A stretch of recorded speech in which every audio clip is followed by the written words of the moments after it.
with the Stand Ever podcast or any other project I've done, my number one piece of advice is just start. Analysis paralysis is the death of so many creative ideas.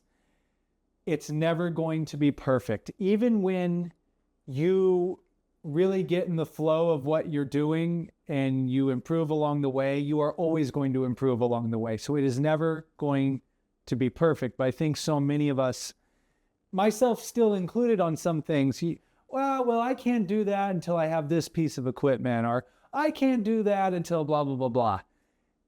You got to create your own momentum. You have to create your own energy, because whether you believe in God, the universe, whatever, I feel it rewards people who progress forward. Because what happens is when you get out of your head and you just take that one step,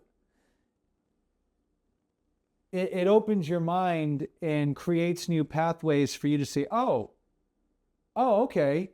Now it just leads you to the next thing on what you're supposed to do. Like, for example, I had this idea in my head about the podcast.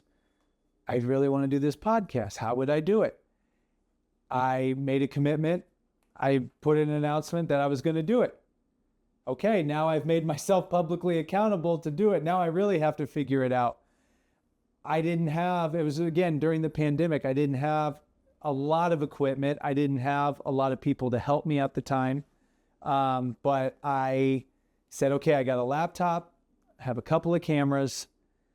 I don't even know how I'm going to do this. I'm just going to record audio on GarageBand on my Mac. I got this really cheap dual lavalier mic off Amazon where they're connected together and it plugs into your computer.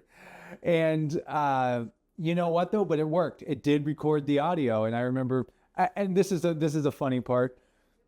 And it's actually in the first episode, the mic was actually unplugged for the first 10 minutes of our conversation, but the computer speaker captured the audio. So you have not good audio in the beginning to some okay audio. But my point to saying all this is I got back, I had all the film footage and all the audio recording. I went into iMovie and I just put it together. That's it. And then I had episode 1.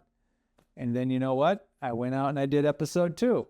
I did episode 3. And when you do that, you just gain confidence. You prove to yourself that you can do it. And you have to, I love what Quentin Tarantino says about filmmakers. I'm paraphrasing him, but it's something along the lines that every great filmmaker has 10 bad films in him or her. So go out there and get your 10 bad films out of the way. And I'm not saying everything you're going to do is going to be bad, but doing is the best learning. You can study all you want. You can think about things all you want, and those things have their place. But the best education you are going to get is to go out and do.